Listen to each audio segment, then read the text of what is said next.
Hey guys, welcome back. In today's video we have a very special ballistic gelatin test for you. This is the multiple impact bullet in 45 ACP.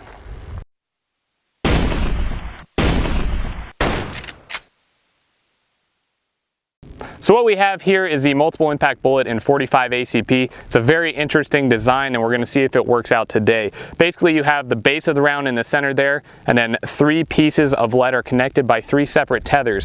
When you fire the round, they spread out in a star fashion and give you apparently the highest possibility of hitting your target. So we're going to shoot this on some steel targets donated to us by shootsteel.com to see what kind of pattern we're getting, and then we're going to test it using FBI grade clear ballistics gelatin from clearballistics.com.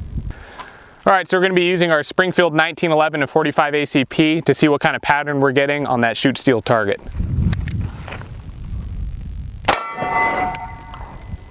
Alright, so our shot placement was a little bit low and left. Let's go see how it patterned. Alright, so we have our target here. It looks like our center slug hit low and left like we thought, and then those 3 different pieces of lead that were attached by the tether hit here, here, and here. You can tell there's small indentations here from the cable itself. So now let's move on to clear ballistics gelatin to see how this would perform inside a human being.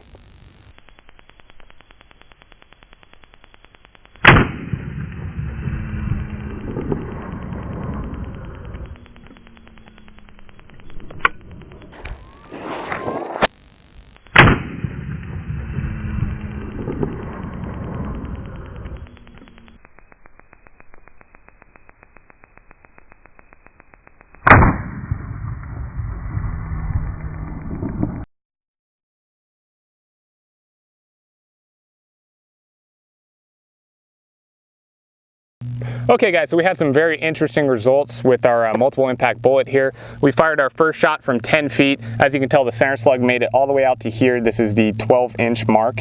So that's pretty decent, but that permanent cavity is pretty weak. There's not a lot of damage there. It's barely the diameter of the center slug itself. The ballistic string hit the front of the block and actually embedded itself inside of the block. That's how fast this thing was moving, that this string was able to do some pretty significant damage to the gel. So if this were human skin, it would be lacerated, you'd be bleeding all over the place. Pretty rough.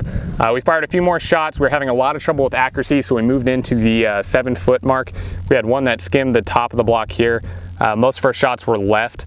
I was really taking my time with those shots and trying to be accurate with them, so I think this is actually the ammunition's fault.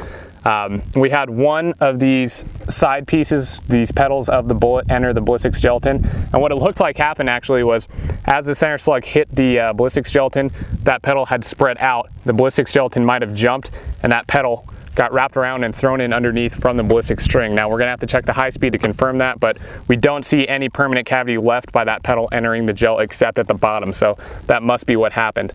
Now overall, these are pretty interesting results, but there is not a lot of damage and it's pretty inaccurate. We're at close distances here and we're having a lot of trouble hitting the target.